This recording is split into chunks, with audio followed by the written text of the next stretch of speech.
opozitës shqiptare në Shqipëri. Edi Rama para pak kohësh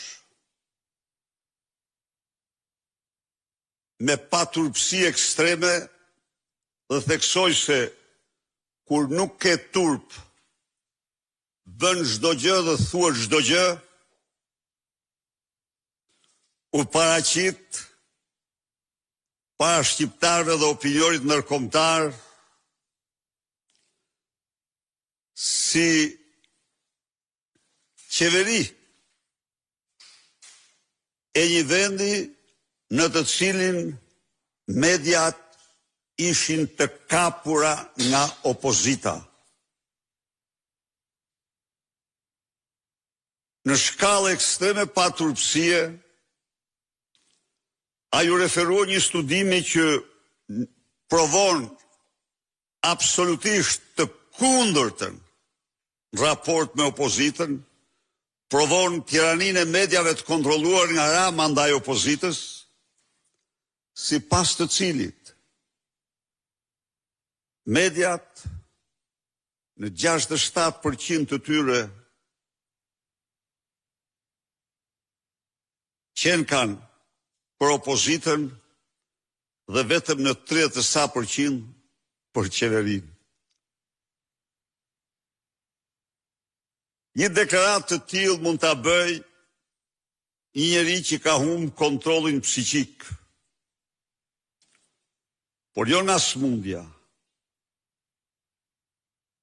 nga transformimi i tij i tmerrshëm psikologjik. Studimin fjalë që referohet Edi Rama nuk ka asnjë lidhje absolute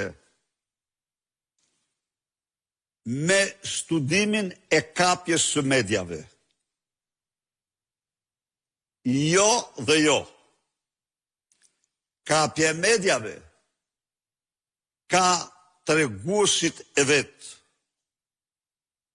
Dhe nuk ka media me të kapura në Europë se mediat private në Shqipëri, s'po flas për shtetrorin, po, të cilat marrin titullin e investitorit strategjik, të cilat marrin dhurata 4500 metër katror tokë në mes të Tiranës, e lënë për gjimnaz. Nuk ka media me të kapura në botë, të cilat ushqehen me lejet pa ligj për ndërtimi, të cilat, siç është faktuar, marrin miliona euro nga tendrat e rrugëve dhe të punëve publike me qëllim në vetëm të mbrojnë qeverinë dhe të sulmojnë opozitën. Nuk ka një zyrë tjetër të faktuar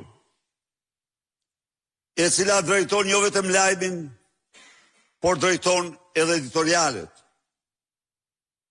Raportet pavarura të vërteta që kanë studiuar kapjen e mediave kanë treguar se ato 90-93% e tyre në lajme dhe editoriale kontrollohen nga qeveria dhe janë për qeverinë.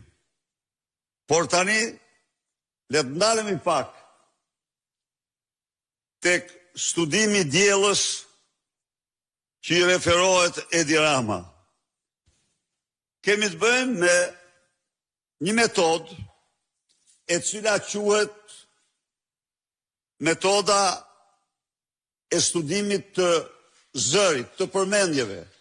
Pra, sa herë përmendet kjo apo ajo parti, personalitet, apo çfarë do qoftë tjetër raport me tjetrin. Pra, nuk kemi të bëjmë s'ka asnjë lidhje me kapjen, ka thjesht përmendjen. A kush përmendet? Dhe në këtë mes,